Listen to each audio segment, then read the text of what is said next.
Hello students, welcome back. तो आज हम कंटिन्यू करेंगे चैप्टर 17 का पार्ट सेकेंड, जिसमें हम देखेंगे स्टार के बारे में। स्टार हमेशा लार्ज नंबर में होते हैं और ये हमें कब दिखते हैं? डार्क नाइट्स के अंदर। डार्क नाइट्स के ही अंदर हमें स्टार्स इसलिए दिखते हैं क्योंकि स्टार से निकलने वाली लाइट बहुत कम हुआ करती है, बहुत कम, इतनी कम कि हमें पॉइंट साइज में ये दिखते हैं दूर से। ओके, जिसकी वजह से हमें सिर्फ डार्क नाइट्स के अंदर क्लियरली विजिबल होते हैं। डे टाइम में हमें स्टार्स इसलिए नहीं दिखते क्योंकि डे टाइम के अंदर सनलाइट जो होती है वो बहुत ज्यादा ब्राइट होती है। ओके, स्टार्स प्रेजेंट होते हैं डे टाइम में भी, लेकिन ब्राइट सनलाइट की वजह से वो हमें नहीं दिख पाते हैं। स्टार्स अपनी खुद की लाइट प्रोड्यूस करते हैं और ये हमें पॉइंट साइज की इसलिए अपीयर करते हैं क्योंकि ये हमसे बहुत दूर है। स्टार्स की और हमारी जो डिस्टेंस है बहुत ज़्यादा दूर है, जिसकी वजह से ये कितने दूर है? मिलियंस ऑफ टाइम्स दूर है हमसे, जिसकी वजह से हमें ये पॉइंट साइज के अपीयर करते हैं। जैसे स्काई में उड़ता हुआ एरोप्लेन आपको बहुत स्मॉल साइज का दिखता है, लेकिन वो होता बहुत बड़ा है। ऐसा इसलिए होता है क्योंकि वो बहुत ज़्यादा दूर है, इस वजह से वो आपको छोटा दिखता है। स्टार्स भी बहुत बड़े साइज के होते हैं लेकिन दूर होते हैं, इस वजह से आपको वो छोटे दिखते हैं। अब बात करेंगे हम अल्फा सेंचुरी की। अल्फा सेंचुरी वो स्टार है जो आपसे सबसे ज्यादा करीब है, मतलब अर्थ से सबसे ज्यादा करीब जो स्टार है उसका नाम क्या है? Alpha Centauri. वो भी हमसे 40 ट्रिलियन किलोमीटर्स अवे है। ओके, कितना? 40 ट्रिलियन किलोमीटर अवे है। बच्चों, स्टार्स जो होते हैं वो मूव करते हैं ईस्ट से वेस्ट की तरफ, ईस्ट से वेस्ट की तरफ। देखिए, इवनिंग के अंदर जब शाम होगी तो हमें स्टार्स जैसे यहां दिखे। ओके, फिर मिडनाइट के अंदर हमें स्टार्स यहां दिखेगा और फिर अर्ली मॉर्निंग के अंदर स्टार्स हमें यहां दिखेगा। मतलब ये मूव करता है कहां? ईस्ट से वेस्ट की तरफ। ओके, ऐसा इसलिए होता है बच्चों क्योंकि हमारी अर्थ जो है वो रोटेट होती है वेस्ट टू ईस्ट। क्योंकि हमारी जो अर्थ है, ये हमारा प्लैनेट अर्थ है, ये कहाँ मूव करता है?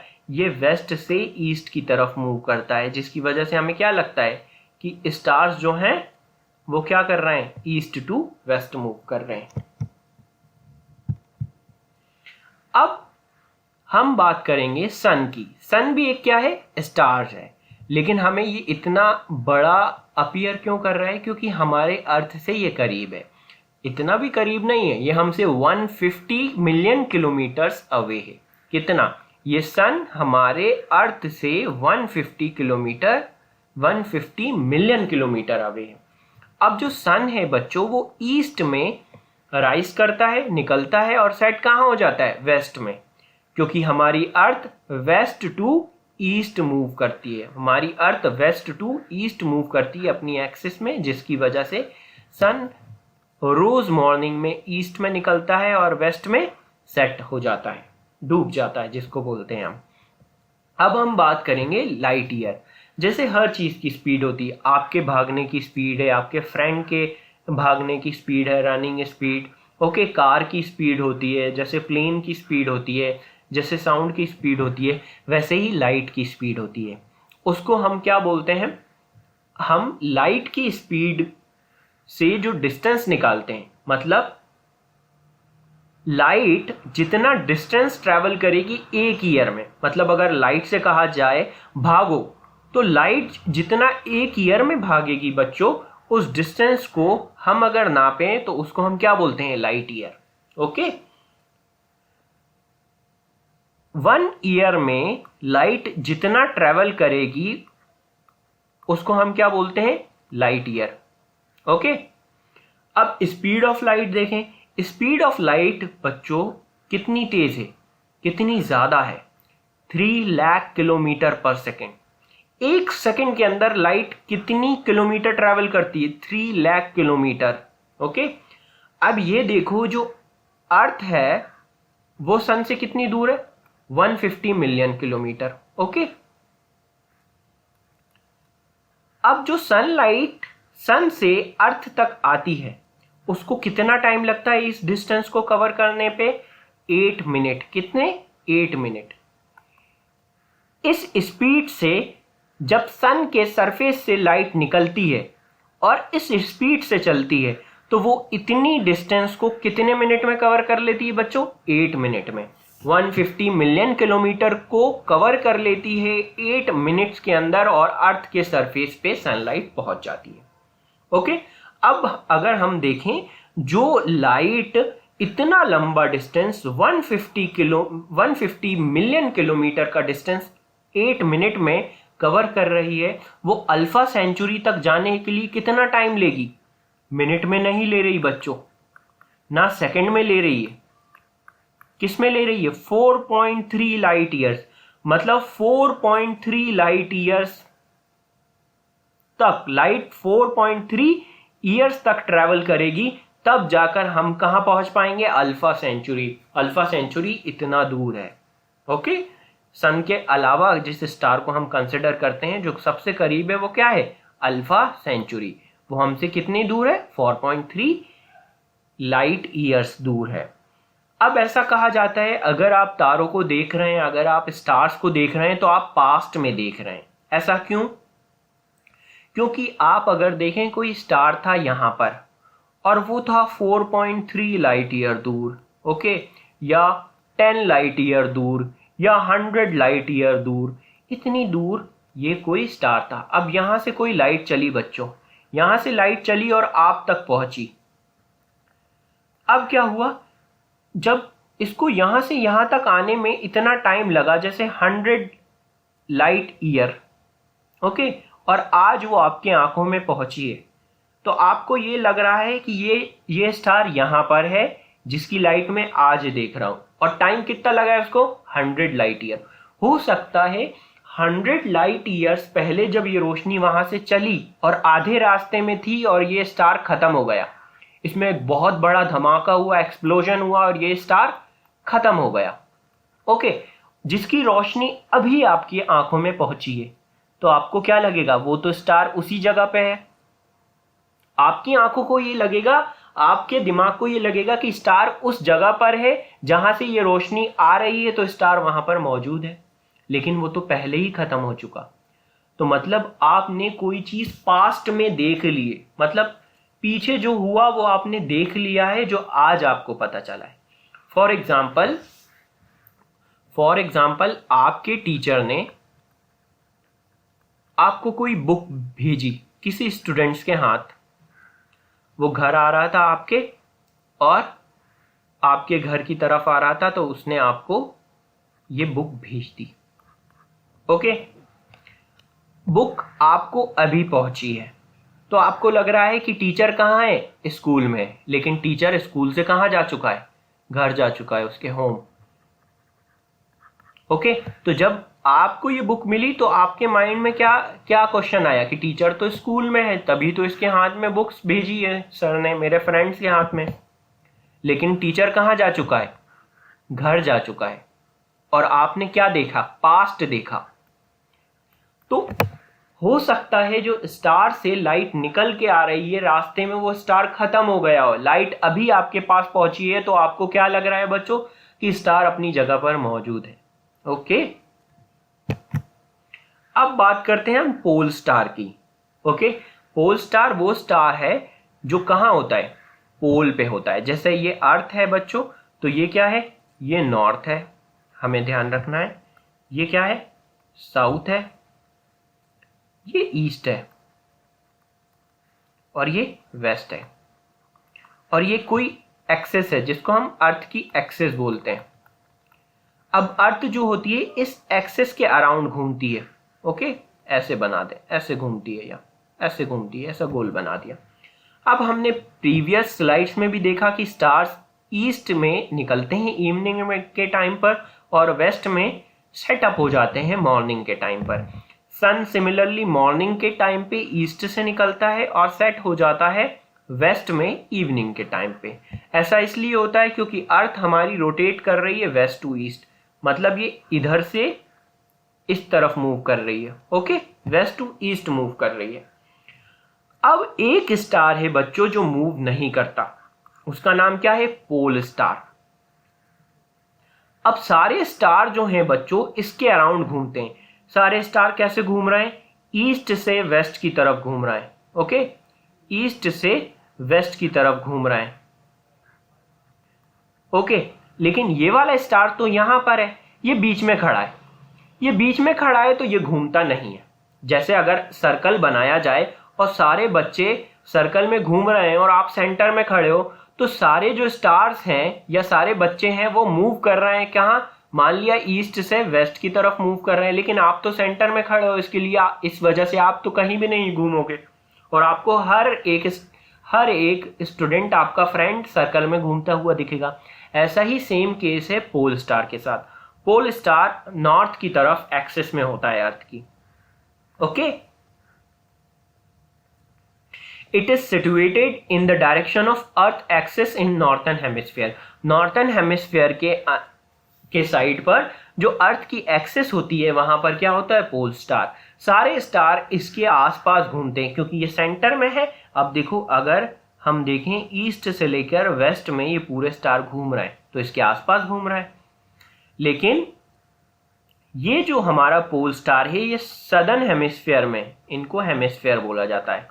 ओके, इस वाले पोर्शन में ये आधा हेमिस्फीयर ऊपर का नॉर्थर्न हेमिस्फीयर है और जो नीचे वाला आधा हेमिस्फीयर है उसको सदर्न हेमिस्फीयर बोलते हैं। हमें पोल स्टार सिर्फ कहाँ देखने को मिलेगा? नॉर्थर्न हेमिस्फीयर में। हमें सदर्न हेमिस्फीयर में या साउथ हेमिस्फीयर में क्या देखने को नहीं मिलेगा? पोल स्टार नहीं मिलेगा। अब हम बात करते हैं कॉन्स्टलेशन की, कि कॉन्स्टलेशन क्या होते हैं। कॉन्स्टलेशन ग्रुप ऑफ स्टार्स होता है।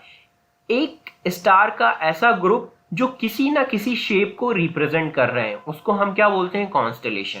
ओके, जैसे 3 स्टार्स का ग्रुप, 4 स्टार्स का ग्रुप, मतलब 2, 3, 4 या इससे भी ज्यादा स्टार्स के ग्रुप को अगर देखा जाए स्काई में और वो कोई शेप बना रहा हो। क्या बना रहा हो? शेप।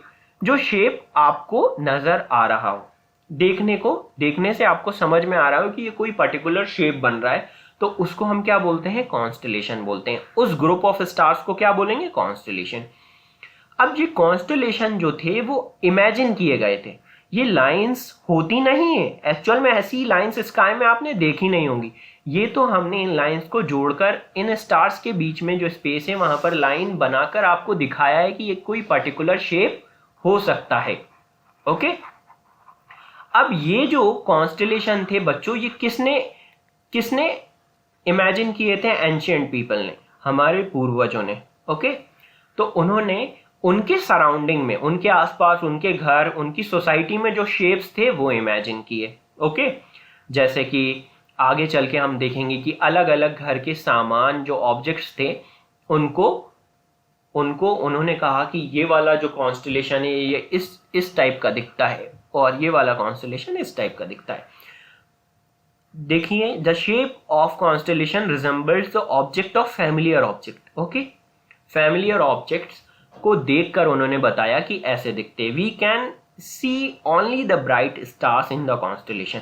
अब एक बात और हमें ये ध्यान में रखना है कि स्काई में कॉन्स्टलेशन के अंदर जो हम स्टार्स इंक्लूड करते हैं वो थोड़े से ब्राइट स्टार होते हैं, और ब्राइट होते हैं तो हमें क्लियरली दिखते हैं। जैसे ऐसे ये 7 स्टार्स जो हैं, या ये जो भी जितने भी स्टार्स हैं, ये क्या है? ब्राइट है।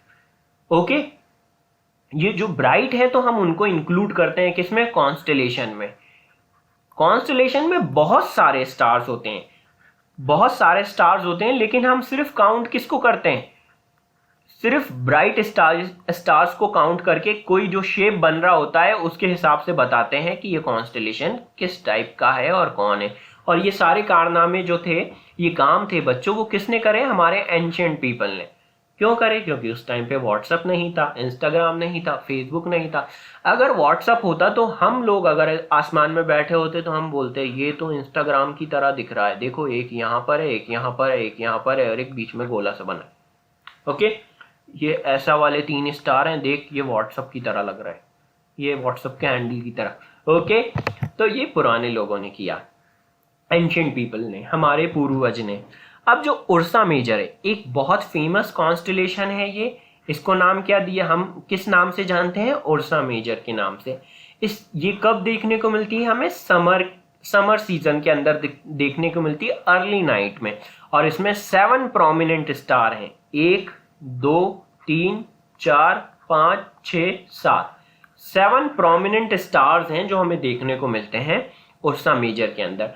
इसमें 3 स्टार्स हैंडल में होते हैं, जैसे 1 2 3 स्टार्स कहाँ हैंडल्स में होते हैं और 4 बाउल में होते हैं, 1 2 3 4 बाउल में होते हैं। ये अपीयर करते हैं बिग लेडल और क्वेश्चन मार्क की तरह। बिग लेडल बोले तो चम्मच, ओके, बड़ा सा एक चम्मच या वो बड़ा सा हैंडल जिस पिचर टाइप का, मग्घा टाइप का, जिससे हम पानी निकाला करते हैं, ओके। और यह क्वेश्चन मार्क की तरह भी लगता है, अगर ऐसे देखें तो एक तरह का ये क्वेश्चन मार्क है। ये बिग डिपर है और ग्रेट बियर है और सप्तऋषि भी बोलते हैं। Big dipper, okay, big dipper मतलब वही चम्मच, ग्रेट बियर्स भी बोलते हैं और सप्तऋषि भी बोलते हैं। ये सप्तऋषि इसलिए कहा जाता है क्योंकि हमारे जो इंडियन सेजेस थे, सेंट थे, उनको ट्रिब्यूट करने के लिए ये बताया जाता है कि ये सप्तऋषि हैं, ओके। जैसे ये आ गया ये बिग लैडल या बिग डिपर, या अगर हम ऐसे देखें तो ये ग्रेट बियर की तरह लगता है। और सप्तऋषि से एसोसिएट करें तो ये 7 स्टार्स जो हैं वो 7 ऋषिज या सेंट्स को एट्रीब्यूट किए जाते हैं, ओके, एनसीईआरटी के हिसाब से जो इनके अलग अलग नाम है। अब जो शेप ऑफ कॉन्स्टेलेशन है ये हमेशा फिक्स रहता है, लेकिन ये मूव करते हैं कहां पर, ईस्ट से लेके वेस्ट की तरफ। हमेशा सारे के सारे स्टार्स हों, चाहे group of stars, means constellation है वो ईस्ट से वेस्ट की तरफ मूव करेंगे, हमने देखा प्रीवियस स्लाइड्स के भी अंदर। और जो उर्सा मेजर है ये कहाँ मूव करता है, ये मूव करता है around the pole star, pole star के अराउंड मूव करता है। देखो समर सीजन के अंदर ये ऐसा होगा, तो स्प्रिंग के अंदर ऐसा होगा, विंटर के अंदर फिर ऐसा हो जाएगा और फिर ऐसा हो जाएगा। तो सीजन वाइज इसका शेप तो सेम रहेगा, लेकिन ये मूव करेगा कहाँ, east to west around pole star, okay. अब आएगा नेक्स्ट कॉन्स्टेलेशन जिसको हम ओरियन बोलते हैं। ये हमें विंटर सीजन के अंदर देखने को मिलेगा, लेट इवनिंग में, मतलब देर रात में देखने मिलेगा। इसमें 7 और ज्यादा से ज्यादा 8 स्टार्स होते हैं। इसको हंटर भी कहा जाता है। अगर यहाँ एक पूरी बॉडी बना दें, यहाँ सर बन गया, ओके, ये पैर बन गए, तो एक पूरी बॉडी ऐसे हाथ बन गए, ओके, और इसके हाथ में कोई ऐसा डंडा आ गया, तो ये एक तरह का हंटर भी है। 3 इन द मिडिल होते हैं, 3 मिडिल में स्टार्स होते हैं जो बेल्ट की तरह रिप्रेजेंट कर रहे होते हैं या ओरियन बेल्ट होते हैं। 4 ब्राइट स्टार्स होते हैं जो एक तरह के क्वाड्रिलेटरल के फॉर्म में अरेंज होंगे, 1 2 3 4, 4 ये 3 ये। अब जो लास्ट ब्राइट स्टार होगा वो ओरियन बेल्ट के सामने की तरफ होगा, मतलब ये ऐसा होगा, जिसको सीरियस बोलते हैं, ओके। तो ये हो गया हमारा सेकंड कॉन्स्टेलेशन जिसको ओरियन बोलते हैं। इसको कॉमन नेम में हमारे पूर्वजों ने इसको कैसे पहचाना, हंटर के फॉर्म में, ओके, क्योंकि पहले जमाने में क्या होता था कि लोग जंगल में रहते थे, शिकार करते थे, हंटिंग करते थे, तो उन्होंने उस हिसाब से इसको एट्रीब्यूट किया। अब नेक्स्ट जो है वो है कैसियोपिया, ओके। ये हमें विंटर सीजन के अंदर अर्ली नाइट्स में देखने को मिलेगा, और ये क्या है, नॉर्थन स्काई में, हमेशा नॉर्थ में देखने को मिलेगा, ओके, नॉर्थ के साइड देखने को मिलेगा। ये हमें एक डब्लू की तरह देखने को मिलेगा या एम की तरह देखने को मिलेगा, थोड़ा सा टूटा हुआ डब्लू, और ये धमाल वाला बड़ा डब्लू नहीं है। ये स्टार्स में देखने को मिलेगा और ना इसके नीचे कोई 10 करोड़ रुपए हैं, ओके। तो हमें ये ध्यान में रखना है कि ये टूटा फूटा डब्लू के शेप में होगा या एम के शेप में होगा, ओके। अब हम चलते हैं किसकी तरफ, सोलर सिस्टम की तरफ, okay. Solar system, celestial bodies which revolves around the sun. Solar system किसको बोलते हैं, वो सारी सेलेस्टियल बॉडीज जो सन के अराउंड घूमती हैं, हम उसको क्या बोलते हैं, सारी हैवली बॉडीज या सेलेस्टियल बॉडीज जो सन के अराउंड घूमती हैं, हम उनको क्या बोलते हैं, सोलर सिस्टम बोलते हैं। अब सोलर सिस्टम के अंदर सिर्फ प्लैनेट्स ही नहीं आते, प्लैनेट्स के साथ साथ कॉमेट्स भी आते हैं, एस्टेरॉइड्स भी आते हैं, और मीटियोर्स आते हैं। मीटियोर्स भी आते हैं, एस्टेरॉइड्स भी आते हैं, कॉमेट्स भी आते हैं। जनरली हम क्या सोचते हैं, सिर्फ प्लैनेट्स आते हैं, उसके साथ साथ क्या आएगा, कॉमेट्स, एस्टेरॉइड्स और meteors. Gravitational attraction main reason है जिसकी वजह से ये बॉडी कहाँ है, साथ में है और सन के अराउंड घूम रही है। तो मेन फोर्स जो इनको साथ में रखे हुए है और सन के अराउंड घुमा रही है बच्चों, वो क्या है, यहां जैसे सन है और ये सारे देखें साथ में पूरे प्लैनेट्स लगे हुए हैं और सन के अराउंड घूम रहे हैं, तो कौन सी फोर्स ऑफ अट्रैक्शन है, वो है gravitational attraction. Earth is a planet member of the solar system. Earth भी एक तरह का प्लैनेट है, देखो ये दिख रहा है, और ये भी एक तरह का सोलर सिस्टम का मेंबर है।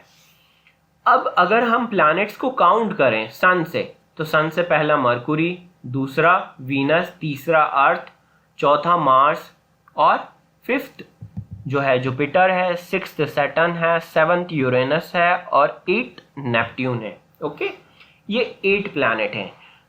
2006 के अंदर इंटरनेशनल एस्ट्रोनॉमिकल यूनियन ने प्लूटो को हटा दिया सोलर सिस्टम से। एक बहुत दूर प्लैनेट था, उसका नाम क्या था, प्लूटो। पहले 9 प्लैनेट्स हुआ करते थे। ओके, फिर इंटरनेशनल एस्ट्रोनॉमिकल यूनियन, इसको हम शॉर्ट फॉर्म में AIAU बोल सकते हैं, इसने क्या करा, इस प्लूटो को कैंसिल कर दिया और कहा कि ये प्लैनेट नहीं है, और बहुत अलग अलग रीजंस दिए, और फिर बन गए कितने प्लैनेट्स, एक कम हो गया तो 8 प्लैनेट्स।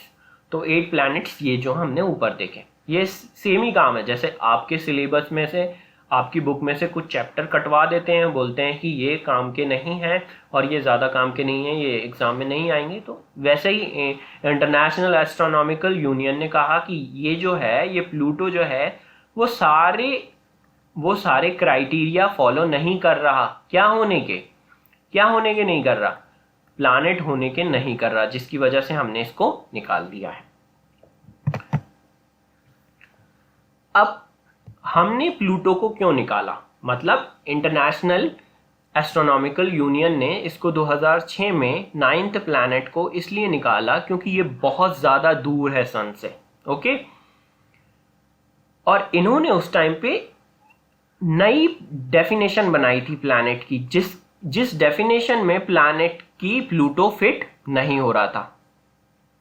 ओके, जिस वजह से प्लूटो को बाय बाय कर दिया गया, और प्लूटो देखने में कुछ ऐसा दिखता है।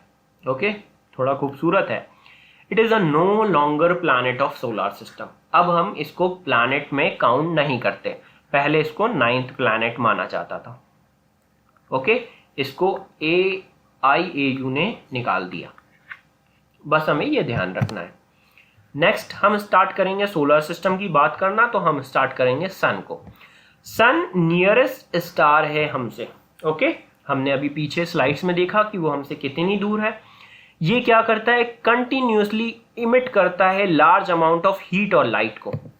इसके अंदर इतनी केमिकल रिएक्शंस हो रही होंगी, इतनी हाई एनर्जी वाली रिएक्शंस हो रही होंगी, जिनसे कंटिन्यूसली हीट और लाइट निकल रही होगी, और वो हीट और लाइट हमारे अर्थ तक और बाकी प्लैनेट तक पहुंच रही है। जो सन है वो ओनली सोर्स है सारी एनर्जी का अर्थ पे। अर्थ पे जितनी भी एनर्जी हमें मिल रही है उसका सारा सोर्स क्या है, सन है। ओके, ऐसे कैसे, जैसे सन लाइट आ रही है तो हमें हीट मिल रही है, हीट मिल रही है तो वाटर का इवापोरेशन हो रहा है। ओके, इवापोरेशन हो रहा है तो क्लाउड्स बन रहे हैं, क्लाउड्स बन रहे हैं तो रेन हो रही है, जिसकी वजह से ट्रीज हैं, प्लांट्स हैं। ओके, प्लांट्स हैं।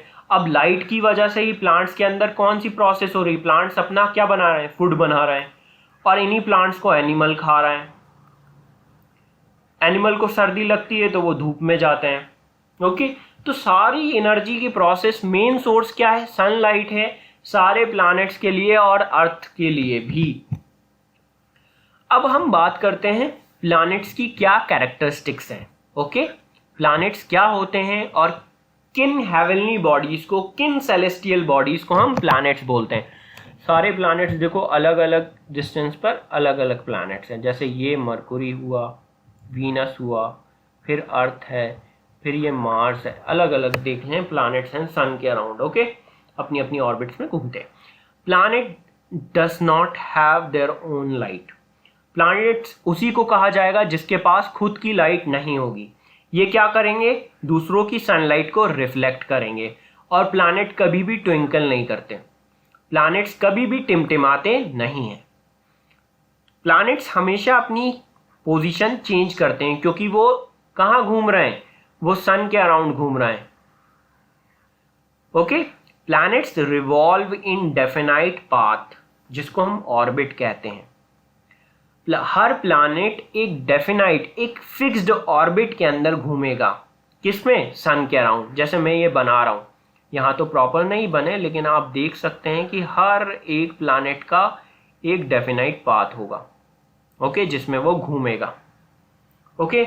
Path in which planet revolve around the sun is called orbit. तो ये डेफिनेशन भी आप याद कर सकते हैं।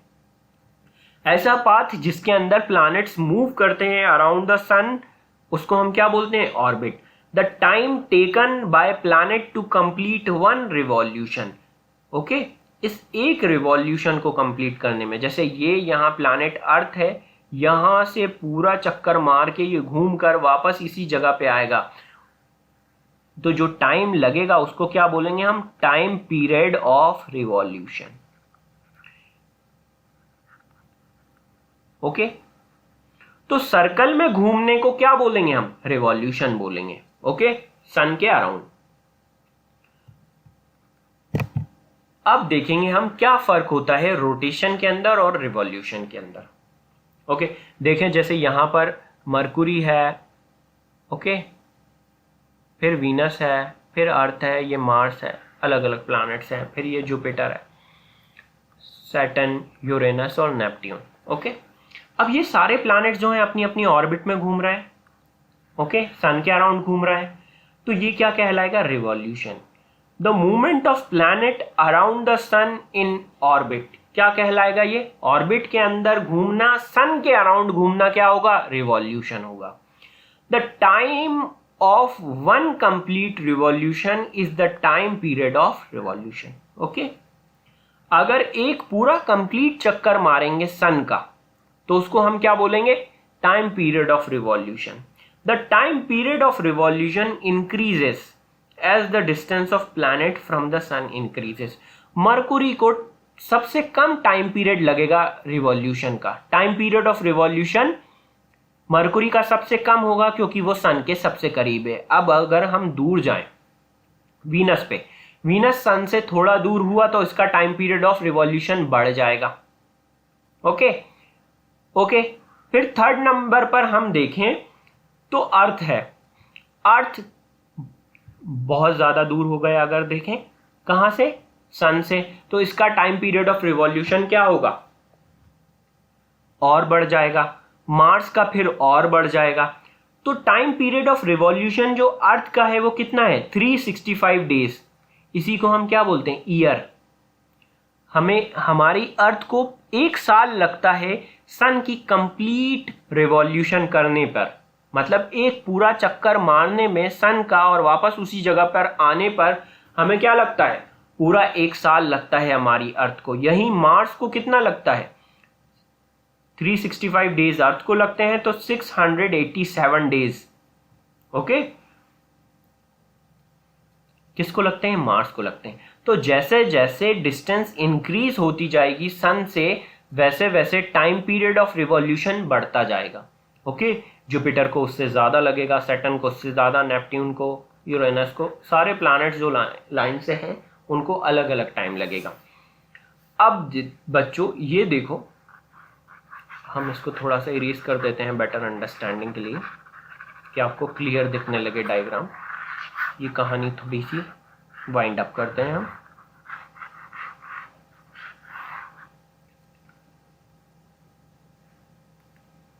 अब अगर ये कोई प्लैनेट है या ये कोई प्लैनेट है, ये मान लिया ये था Jupiter, the motion of planet around its on axis.